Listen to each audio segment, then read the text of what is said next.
Salut bien-aimés dans le Seigneur, que le Père le Très-Haut soit glorifié. Comme d'habitude, c'est toujours pour moi, votre frère, un grand plaisir de venir vous parler. Ceci est un enseignement biblique. Mais avant de commencer ce discours, je rends d'abord toute la gloire au Père, au Créateur de toutes choses par le Mashiach, le Christ, le préméné de toute la création.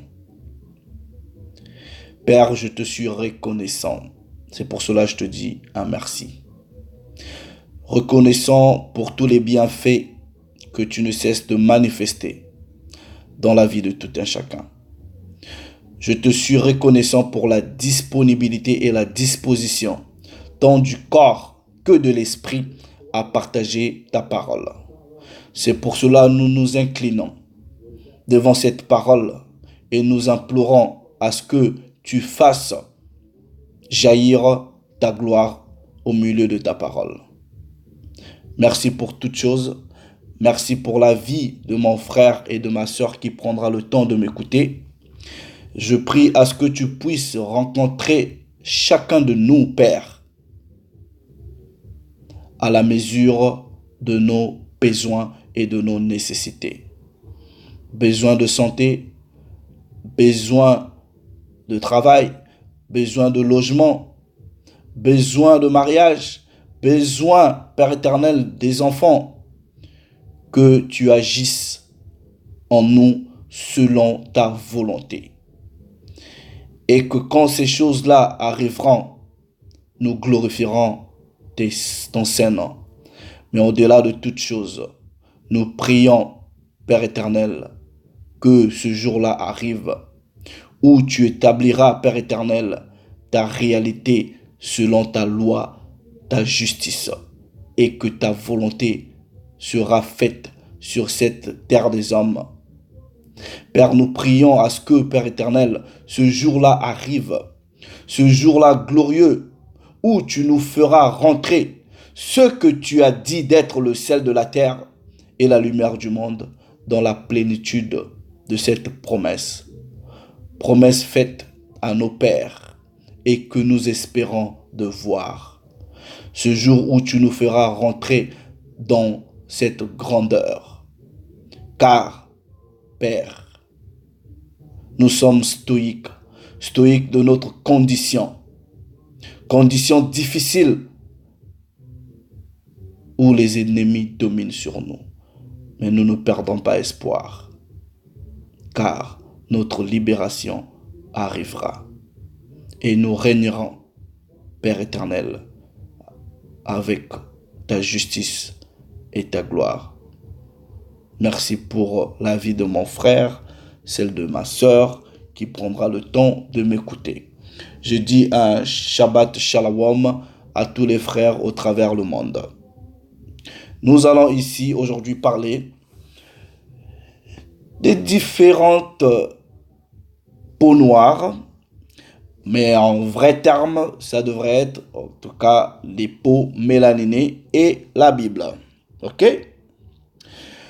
Donc, frères et sœurs, vous savez sans doute que les notions de noir et de blanc étant notions identitaires ou pour identifier ou pour classifier des gens, ne sont pas des notions qui sont reflectives de la réalité que nous pouvons voir physiquement. Pourquoi je dis cela? Tout simplement parce que personne n'est vraiment blanc, personne n'est vraiment noir. Ce sont des constructions sociologiques, sociales, qui se sont mises en place au travers du temps pour ainsi regrouper ou identifier les différents types d'individus au travers le monde. C'est un peu ces choses-là que nous allons toucher à la lumière des Écritures. Je dis d'abord un grand shalom à mon frère Dawad, qui, il y a déjà 2 semaines, nous a gratifié de très beaux enseignements sur la notion même de la mélanine. Et dans le même ordre d'idée, ce que je vais faire ici, je vais tenter en tout cas de toucher quelques préceptes qui vont illustrer cette notion de la mélanine de certains personnages au travers des Écritures. Et comme je dis, ceci n'est purement que pour l'édification.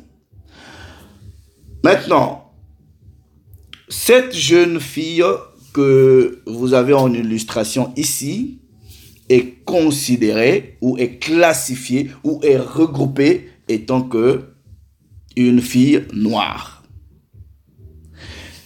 Ce que je vais tenter ici, c'est que nous allons voir même cette notion de noir ou de mélanine, mais dans différentes variantes.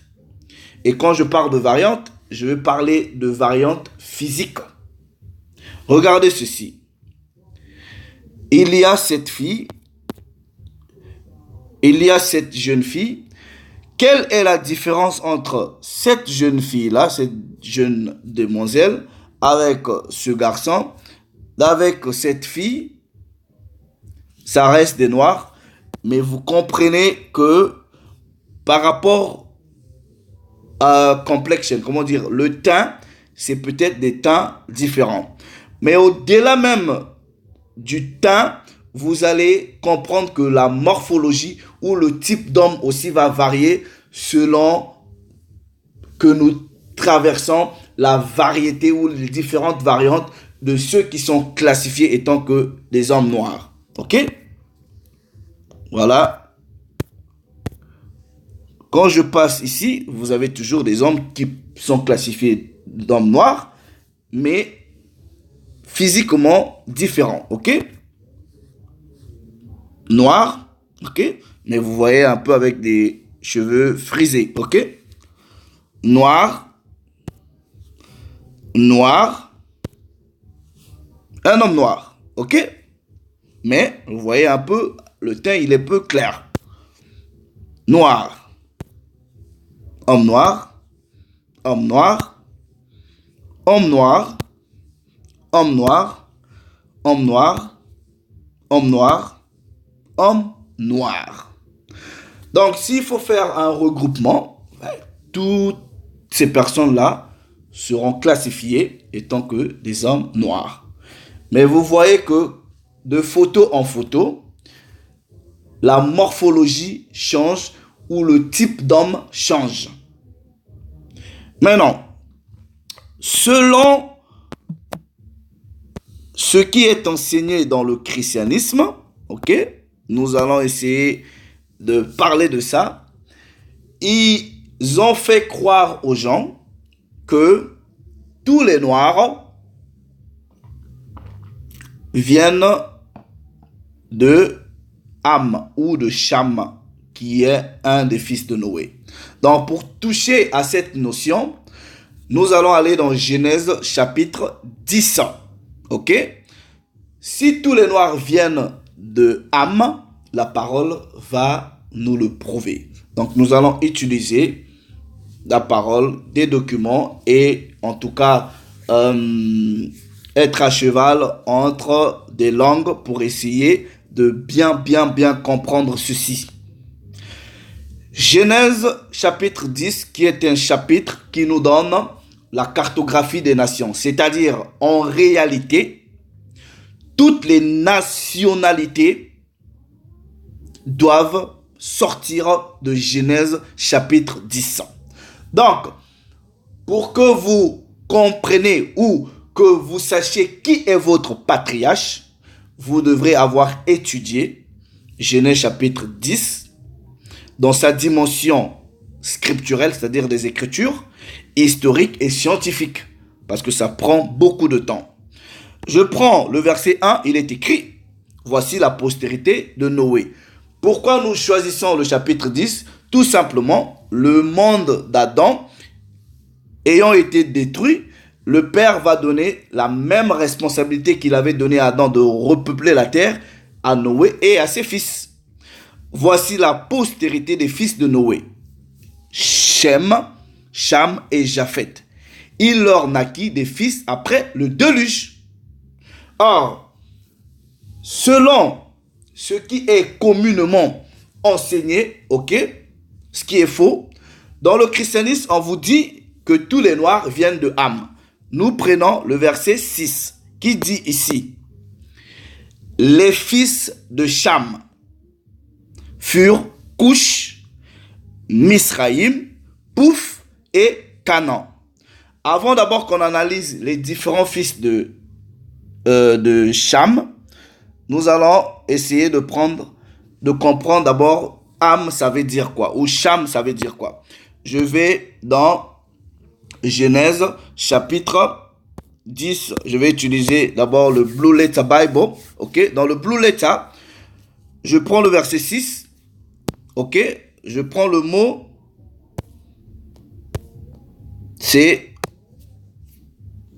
Strong's H 2526. Cham. Ham, ok. Cham.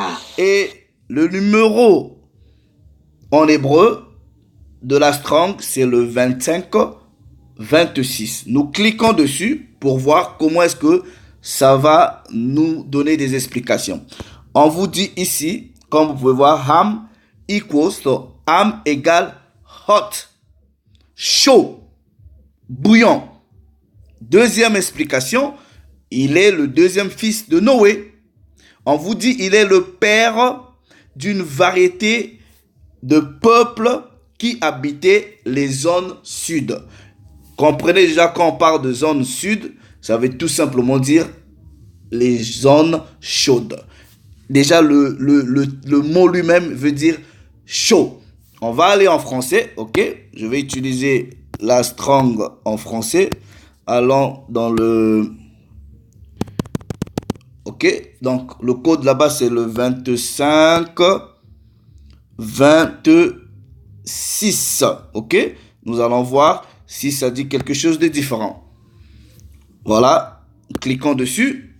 Donc, ça veut dire chaud, bouillant.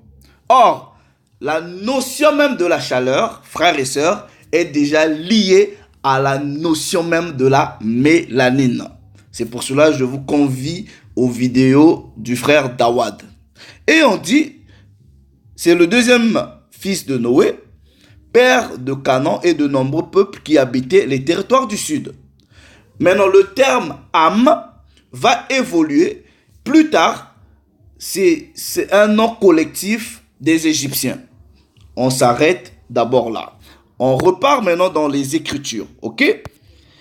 Ce Ham-là, on nous dit, va avoir des fils. Et un des fils de Ham, c'est Cush. Dans d'autres versions, Cush, ça veut dire Éthiopie. Mithraïm, c'est ce qu'on appelle par l'Égypte. Pouf, c'est la Libye. Nous allons, en tout cas, comprendre qu'est-ce que Cush veut dire. Ok? Regardez. Je vais dans la Strong.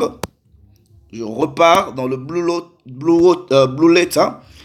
On prend Genèse chapitre 10. Ok? Le verset où il y a Cush. Ok? Donc, en hébreu, ça se prononce comme ça. Strong's H 3568. Cush. Ok, Cush. Cush. Donc, nous allons lire ce que Cush veut dire. Vous voyez, Cush égale black, égale noir. Ok? Cush égale noir. Et on vous précise bien, en tout cas selon le Blue Letter, on dit c'est le fils de Ham et le petit-fils de Noé. On vous dit, selon le Blue Water, ok, il est le progéniteur des peuples du Sud localisés en Afrique. Or, la notion Afrique est une notion très, très ambiguë, en tout cas selon la compréhension d'aujourd'hui. Donc, quand on parle de l'Afrique, ne pensez pas que nous partons du Maghreb jusqu'en Afrique du Sud. Donc, l'Afrique biblique allait au-delà même des frontières actuelles. Je vais maintenant prendre le même terme de couche pour voir ce que les Français traduisent. Donc, on vous dit couche, c'est déjà black, ok? Et couche, comme vous pouvez dire, c'est l'Éthiopie, ok? Donc, nous partons en français. Donc, le Le code, c'est 35 68. Ok, on va voir ce que ça va nous dire. Non, pourquoi il prend 30? Excusez-moi, j'ai mis 36, 35, 68. Ok, en hébreu. Ok, c'est couche. Ok, regardez, on clique dessus. Couche, chez les Français, ils mettent Éthiopie. Ça veut dire noir, brûlé par le soleil. Et quand je vous ai dit, le soleil a une relation très, très, très proche avec la mélanine. Couche, c'est l'Éthiopie. Ok? Or, couche, on vous dit, ça veut dire noir. Je vais prendre maintenant un précepte. Nous allons dans Jérémie. Ok? Jérémie, chapitre 13. Ok? Jérémie, chapitre 13. Dans la version King James française, je prends le verset 23. Il est écrit: un Éthiopien peut-il changer sa peau? On vous dit, un Éthiopien ne peut pas changer sa peau. Ok? On va voir dans d'autres versions comment c'est traduit. Jérémie chapitre 13, verset 23. Dans la version, par exemple,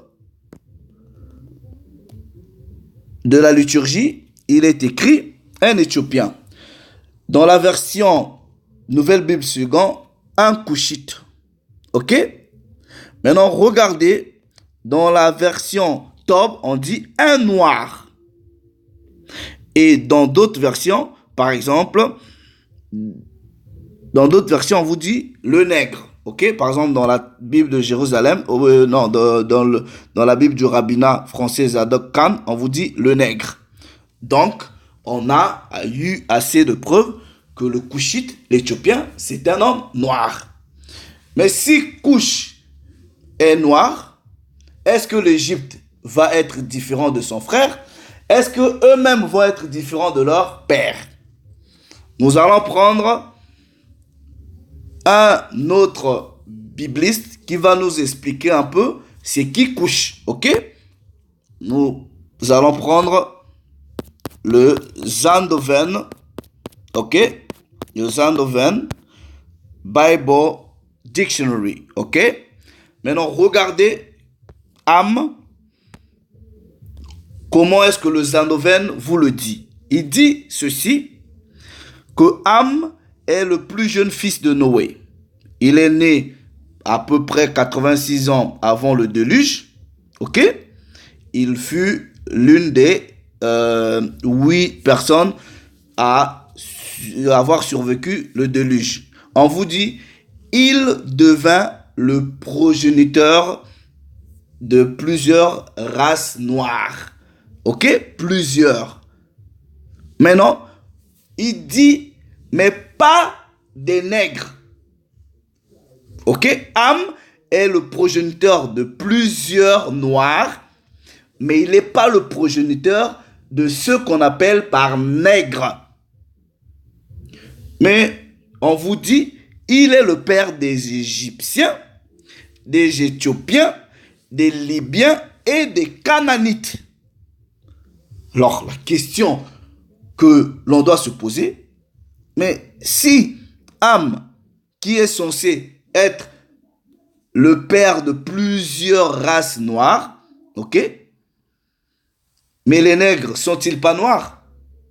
Alors, qui est le progéniteur de ceux qu'on qualifie de façon anthropologique ou physionomique ou physiologique de nègres? C'est là qu'il faut aller maintenant chercher ailleurs. Puisqu'il n'y a que 3 patriarches. Donc, si les nègres ne viennent pas de Ham, ils doivent venir soit de Shem, soit de Japhet. C'est aussi simple. Mais les nègres, de Negro, ils viennent de Japhet. Ça, c'est de Shem plutôt. Ça, c'est un autre sujet. Maintenant, regardez ceci. Nous allons prendre un autre précepte, ok? Dans Cantique des Cantiques, ok? Dans Cantique des Cantiques. Je vais prendre Cantique de Cantiques au chapitre 1er, ok? Cantique de Cantiques au chapitre 1er. Beaucoup de confusion, ok? Les gens dans le chapitre 1er pensent que la femme qui dit qu'elle est noire, c'est une femme étrangère, c'est pas forcément Salomon. Or, les gens oublient, ok, que c'est Salomon qui est en train d'écrire ça. Je prends le verset 1er. Cantique des cantiques de qui? De Salomon. Donc, c'est son cantique à lui. Ce n'est pas le cantique de quelqu'un d'autre. Pour comprendre cela, je vais dans 1 roi. Regardez, 1 roi. Pour vous prouver que c'est Salomon qui a écrit ce cantique. Ce n'est pas quelqu'un d'autre qui écrivait. On pourra peut-être une prochaine fois avoir le temps d'étudier cela. 1 roi au chapitre 4 maintenant. Regardez, je lis à partir du verset. Je prends à partir du verset 32, en parlant même de Salomon. Il est écrit de lui, il a prononcé, ok? Il a prononcé, ou dans d'autres versions, il a écrit, il a prononcé 3000 sentences et a composé 1500 cantiques. Les cantiques sur quoi? Sur les arbres, ok? Il a parlé sur les arbres, depuis le cèdre du Liban jusqu'à l'hysope, qui sort de la muraille. Il a aussi parlé sur les animaux, sur les oiseaux, sur les reptiles, sur les poissons. Il venait des gens de tous les peuples pour entendre la sagesse de Salomon de la part de tous les rois de la terre qui avaient entendu parler de sa sagesse. Donc, cantique de cantique là, ce n'est pas que c'est une femme qui écrit. C'est une création de Salomon lui-même. Je repars maintenant dans le cantique des cantiques, ok? Pour ne pas trop s'écarter du sujet. Je vais prendre maintenant le chapitre 5. Parce que beaucoup de gens disent que Salomon avait dit que lui c'est un homme blanc, ok? Regardez, cantique des cantiques au chapitre 5. Je vais lire à partir du verset 8 pour prendre le contexte. Je vous en conjure, filles de Jérusalem, si vous trouvez mon bien-aimé, ok, donc ici, vous avez comme l'impression que c'est une femme qui parle. Cette femme-là dit quoi? Que lui diriez-vous? Je suis malade d'amour. Qu'a-t-on, mon bien-aimé, de plus qu'un autre? Oh, la plus belle des femmes. Qu'a-t-on, bien-aimé, plus qu'un autre pour que tu nous conjures ainsi? Regardez, verset 10, c'est là que ça pose problème. Ils disent, mon bien-aimé est blanc. Oh, mais non, quelqu'un qui a une traduction comme ça, il voit qu'on dit du roi Salomon que c'est un blanc. On vous dit, il se dit, ben voilà, ils disent que c'est un homme blanc. Maintenant, nous allons comprendre le terme blanc ici. Qu'est-ce que cela signifiait dans les Écritures? Ok? Le terme qui est utilisé, on va vérifier. Nous allons dans Cantique de Cantique. En anglais, on dit songs. Si je mets même Songs of Solomon. Ok? C'est le chapitre 5 que nous voulons. Ok? Maintenant, regardez. Dans le verset 10, le terme c'est white. On va voir si c'est white comme blanc ou le white là disait autre chose. Ok? On va cliquer sur le terme. Ok? Le numéro de la Strong, le mot en hébreu, c'est celui-là. Ok?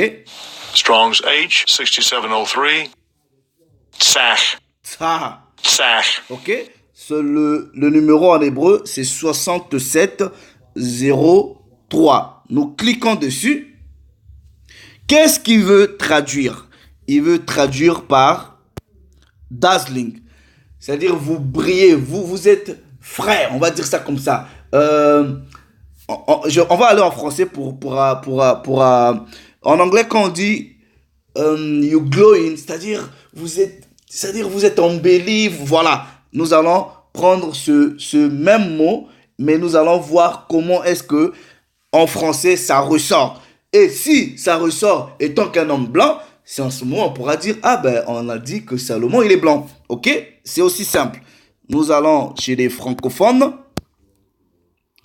Donc le mot là-bas c'est 67, je pense. 6703. 6703. Ok, let's go. Ouais. Maintenant, on va voir. Comme vous pouvez voir, c'est même dans Cantique chapitre. Voilà, le verset, il est là, le mot, il est là. Nous allons voir ce que ça signifie. Ça veut tout simplement dire éblouissant. Est-ce que vous comprenez? Ça veut dire il est rayonnant. Ça veut dire il est embrasé ou clair. Ça ne veut pas dire que il est blanc. Ou, dans d'autres significations, brillant. Maintenant, vous voyez, je vais essayer de prendre quelques traductions. Vous allez voir comment est-ce que d'autres traducteurs le ressortent. Il y en a qui vont dire, mon bien-aimé est frais. Tu voyez parce que quand vous lisez tout le chapitre, elle décrit un peu comment est-ce que ce bien-aimé est. Comment il était habillé, il avait des bijoux, des trucs comme ça. Et ce sont les mêmes expressions que nous utilisons communément. Quand une personne est bien habillée, propre, vous dites, ah mais voilà, t'es frais, hein, t'es frais. Voilà, nous allons vérifier cela dans Cantique des Cantiques pour essayer déjà de mettre à côté cette hypothèse-là, ok, d'être blanc. Cantique de Cantiques au chapitre 5, nous allons prendre le verset 10, ok? On va voir. Voilà, liturgie dit, mon bien-aimé est clair. Maintenant, second 21 est traduit par blanc. Bible des peuples est frais, rayonnant. C'est ce qu'on a vu dans la définition. Ok? Bible du semeur, clair. Bible, traduction du monde nouveau, mon cher est éblouissant. C'est aussi simple que ça. Donc la notion même de la blancheur, soi-disant de Salomon, vous devez vous en écarter. La parole est simple. Je vais prendre un autre précepte. Ok? Regardez ceci. Nous allons dans Lamentation. Lamentation chapitre. Let me check. Lamentation chapitre 4. Ok? Le verset 8. Lamentation plutôt chapitre 4. Le verset 8. Maintenant, avant d'abord que je revienne en français, ok, je vais toucher un peu en anglais pour que vous remarquez quelque chose, ok, vous remarquez quelque chose, parce que l'anglais va utiliser un superlatif, ok, regardez, Lamentation au chapitre 4 du verset 8. Donc, ici il est écrit, ok, leur visage est le superlatif blacka, ok? Du mot black, c'est pour dire c'est-à-dire plus, ok? Donc, en anglais, on met ce superlatif.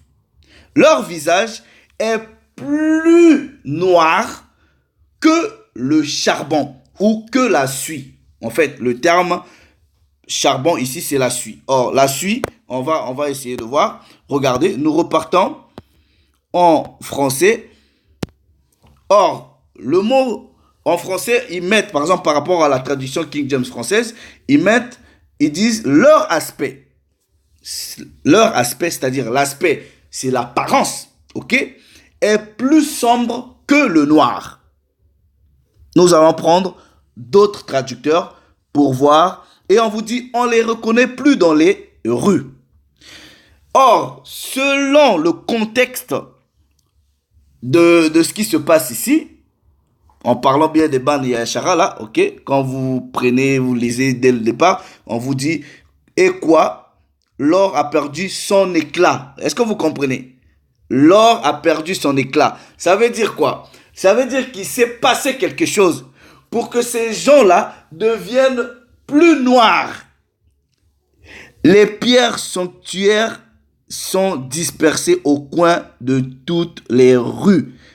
Les nobles fils de Jérusalem, on parlait de ces personnes-là qui avaient perdu leur éclat, qui avaient perdu leur beauté. Ils ont fané. À cause de quoi? De la famine. Ok? Nous allons prouver cela. Donc, on a pris le contexte. Vous comprenez bien qu'on parle de ces Israélites. Ok? Et on dit de ces Israélites, leur aspect, leur apparence a changé. Ils sont devenus encore plus foncés. C'était pour cela que je vous ai montré les différentes photos des gens avec différents teints. Ok? Nous prenons dans d'autres versions. On va voir comment est-ce que ces traducteurs-là traduisent. Lamentation, chapitre 4. Chapitre 4, du verset 8. Ok? Donc, on vous dit, leur aspect, liturgie, leur aspect est plus noir que la suie. Ok? Donc, on va faire un petit exercice pour voir c'est quoi c'est que cette suie-là. On va dans Google. Ok? La suie. Ok? On voit les images. C'est cette fumée-là. C'est ça en fait. Donc, vous êtes, c'est-à-dire, comme on dit, l'or a perdu son éclat. Donc, ces gens-là étaient devenus vraiment foncés. Mes frères, dites-moi, est-ce qu'un homme blanc, peu importe s'il traverse des moments difficiles, famine, il peut devenir blanc?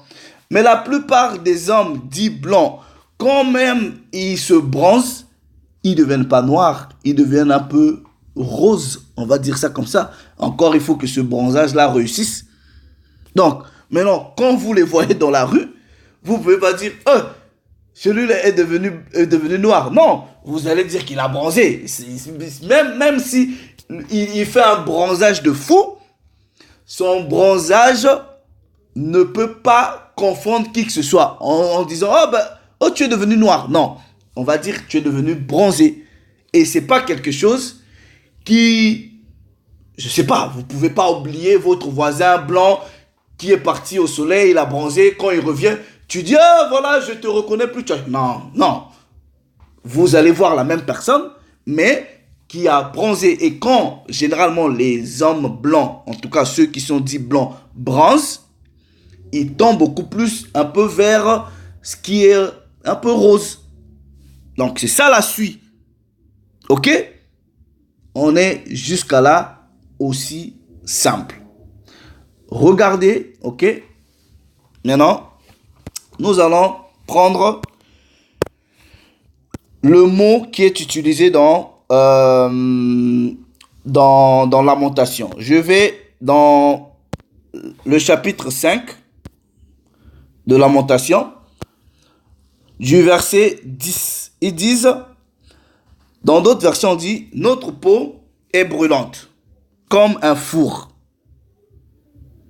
Mais vous savez que le four, déjà à la base, il est noir. Ok? Mais quand vous lisez d'autres versions, vous dit, notre peau est noire. Et comme le four. Pourquoi? On vous donne la raison par l'ardeur de la faim. On va prendre les mots qui sont utilisés ici pour comprendre. Regardez, on va dans... Hold on. Je vais utiliser... On va voir le mot qui est utilisé là-bas. Ok? On va prendre la strong. Vous allez voir quelque chose. Hold on. Ok, pas le terme blanc. On va étudier le mot qui a pour code 28. Hold on. 28, 21. Donc, dans Lamentation. Ok? C'est ce mot-là. Comme vous pouvez voir, il est utilisé. On donne. Je vais descendre. Il est utilisé dans Lamentation, chapitre 4, verset 8. Ok? Regardez. Ça veut dire quoi? Être ou devenir sombre. Ok? Lumière qui faiblit. Être noir. Être caché. Ça peut aussi, dans un sens, dans un autre sens, on vous dit être de couleur sombre. Caché, obscurcir. Mais figurativement, ok, ça peut aussi sembler confusion. Mais les premières significations ou les premiers sens du mot, c'est que vous êtes noir. Et ces hommes-là, ces Israélites-là, avaient encore vraiment foncé. Pourquoi? À cause de leurs conditions, à cause de la famine. C'est pour cela, j'ai vu, bon, je ne sais pas si c'est une photo qui est vraie, mais cette illustration prouve l'élément. Apparemment ici, je ne sais pas, mais vous avez cet enfant-là qui est mal nourri, on va dire ça comme ça, qui souffre évidemment d'une malnutrition et que cette femme blanche-là lui donne à manger. Ok? Bon, ça c'est encore une autre dimension. Bref, restez dans le vif du sujet. Et on vous dit, c'était comme ça que cet enfant était avant. Et après, vous regardez un peu le changement qui a lieu. Ici, vous avez un enfant plus foncé par rapport à la malnutrition, par rapport à sa condition. Et dès qu'on commence à prendre soin de lui, c'est là, vous voyez que l'enfant devient éblouissant, clair, le teint change. Mais ça reste un enfant noir. Comme je dis, je ne suis pas en train de dire ici que c'est le même enfant, mais on vous donne une illustration. Maintenant, quand nous avons étudié âme, la parole vous dit, selon Genèse chapitre 10, ok, nous pouvons repartir là-bas, que âme est le père de Couche, ok, Ham est le père de Couche, il est le père au verset 6 de Misraïm, qui est l'Égypte, de Pouf et de Canaan. Et on vous dit que Ham, il est noir, il est le progéniteur de différentes espèces de noirs, mais pas des nègres. Donc, si Couche, comme on a lu, qu'un nègre, un noir plutôt, ne peut pas changer la couleur de sa peau, donc je ne vois pas par quel mécanisme Couche va être noir, son frère Égypte, il va être autre chose, ou son frère libyen va être autre chose, ou un cananite va être autre chose. Donc en gros, ce ne sont que des noirs. Et par ce principe-là, nous allons prendre un précepte. Dans Exode, chapitre 2, regardez le verset 19. Ok? Elle répondit, un Égyptien nous a délivrés de la main des bergers.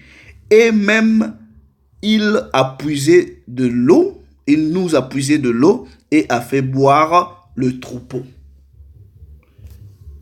Cet Égyptien dont on parle ici, on parle de Moïse. Ok? Mais mes frères,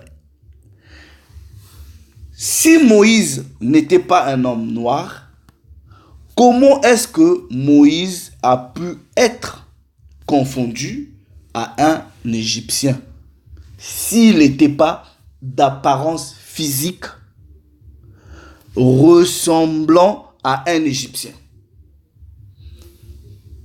Souvenez-vous,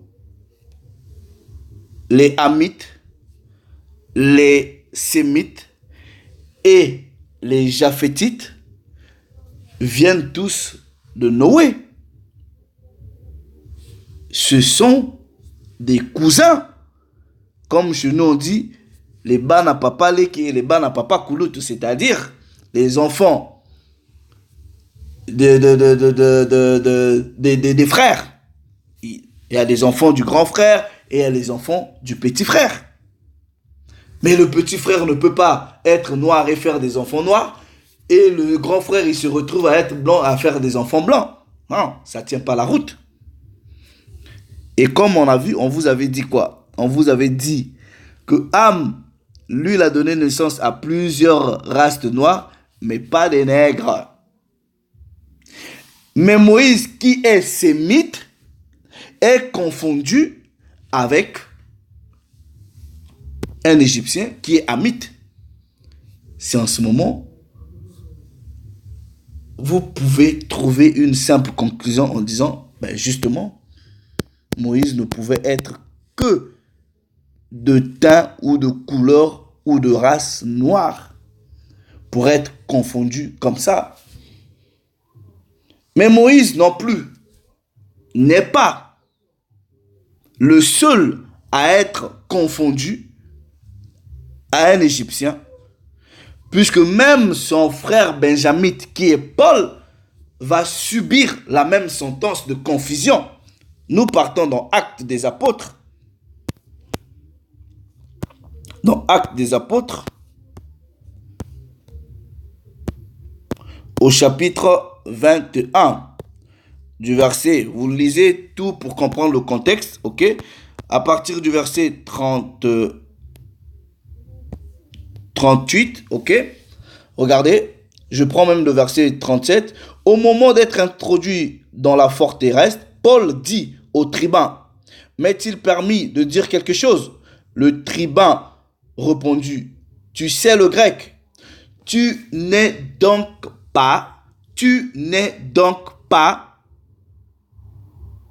cet Égyptien qui s'est révolté dernièrement. Vous voyez, il y a plusieurs personnes qui ont dit, ah ouais, mais bon, les filles de mendiants auraient pu confondre Moïse parce que peut-être que Moïse était habillé avec des vêtements des Égyptiens. Bon, il n'y a pas de problème. Bon, mais non, en prenant le cas de Paul, quelqu'un qui est arrêté, ok? Mais je suis désolé, vous arrêtez un individu, souvent vous voyez les Arabes se couvrent le visage, tout ça là. Comment vous pouvez arrêter un individu? Mais je suis désolé, vous arrêtez un individu, le réflexe, c'est de dévoiler d'abord son identité, qui il est, c'est-à-dire son visage, vous devrez savoir à qui vous vous adressez. Donc, vous voulez aussi me faire comprendre que Paul était habillé aussi, il se couvrait tellement qu'il se couvrait, on ne pouvait pas, il portait des vêtements des Égyptiens, on a confondu à un Égyptien. Mais non, il était là en face et on a cru que c'était un Égyptien parce que les Égyptiens et les Israélites, c'est-à-dire, ils se ressemblent. Ils se ressemblent. Maintenant, imaginez un peu. Même quand le Machia lui-même, avec ses parents, ont fui en Égypte. Mais est-ce que vous pouvez réfléchir? Vous pensez qu'une famille des Blancs vont fuir la persécution dans un pays où tout le monde est noir? Mais si vous voulez de la survie, vous devez vous rassurer que là où vous partez, vous vous mélangez à la population. Vous ne pouvez pas partir quelque part où facilement on va vous arrêter. Vous comprenez? Donc, je vais prendre encore un autre terme, voilà, qui est utilisé dans la Bible, le terme de nègre, niga, ok? Donc, on va aller en grec, ok? On va aller dans grec. On va taper, ok, c'est 35, 26. Ok. Regardez. Tout à l'heure, on vous avait dit que Ham était pas le père des nègres. Ok? Regardez ceci. Nigga. Ce terme est utilisé dans Actes des Apôtres au chapitre 13 du verset 1er. Là-bas, il est écrit, il y avait dans l'église d'Antioche des prophètes et des docteurs. Barnabas, Simon appelé Niga. C'est avec la racine de ce mot que nous avons le mot nègre. Mais nègre là, ça veut dire quoi? Ou niga là, ça veut dire quoi? Ça veut tout simplement dire noir. Ça veut dire noir. Vous comprenez? Maintenant, je vais prendre un document historique sur le Machia de Flavius Joseph qui fait une description. Donc, dans un de ces documents, je pense intitulé Testament, regardez ce qu'il dit, ok? Il fut un temps apparu un certain homme, on va dire un homme mystérieux ou qui avait des pouvoirs mystérieux, ou il traduit ici par magique, ok? Et il dit, je ne sais même pas s'il faut l'appeler homme. Son nom était Jésus, que certains Grecs appelaient le Fils de Dieu.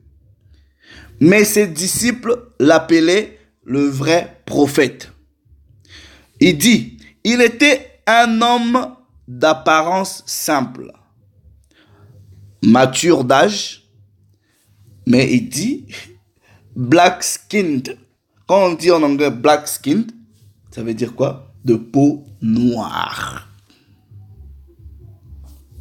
Même les historiens vous parlent du Machia, historiquement parlant, étant un homme noir.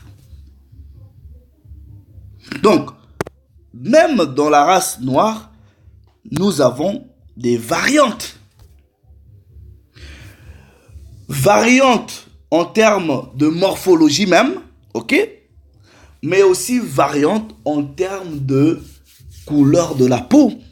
Il y en a qui sont plus foncés, il y en a qui sont un peu plus clairs, mais vous restez étant des hommes mélaninés. Vous voyez, regardez, moi personnellement, votre frère qui vous parle, il y a certains pays, si je vais, personne ne saura que je ne suis pas de ce pays-là. Et si je vais en Antilles, qui saura que je ne suis pas antillais? À moins que je parle, on saura, ah, peut-être celui-là n'est pas d'ici. Ou que je ne comprenne pas ce que les gens disent. Mais d'apparence physique, si je vais aux Antilles, je nage comme un poisson. Mais à certains pays dits noirs, si je vais là, même si on me donne les vêtements traditionnels de ces pays-là, il y a vraiment des possibilités où on te dit, mais vous emmenez même en Somalie par exemple. Ok? Mais vous pensez que dans la rue comme ça, je passe pour un Somalien? Non, c'est pas possible. Donc, c'est pour dire que malgré nous sommes issus d'une même race noire, il y a des variantes. Mais au-delà même de ces variantes-là, c'est une question de lignée patriarcale. Donc, et même dans les Écritures, vous voyez qu'il y a plusieurs types de gens qui sont mélaninés. Les skin complexion, c'est différent. Il y en a qui sont un peu foncés, il y en a qui sont un peu clairs, et voilà. Mais ça reste des hommes noirs. Et même les historiens vous disent que le Machia, c'était un homme noir. Donc, je m'arrête là. Nous faisons ceci juste pour des raisons d'édification. Ok? Des raisons d'édification. Donc, vous pouvez justifier ces choses-là en allant dans les Écritures. Maintenant, si je passe dans d'autres langues, je peux encore trouver des préceptes où les gens disent forcément qu'ils sont noirs. Mais quand je vais dans les traductions françaises, ces choses-là ne sont pas ressorties. C'est pour cela qu'il faut faire un travail des mots, à comprendre leurs origines. Voilà, je m'arrête là. J'espère que vous avez été édifiés. Et pour la suite, voilà, nous parlerons d'autres choses. Je dis un grand shalom et que le Père soit glorifié et il s'est encore glorifié. Salut les frères.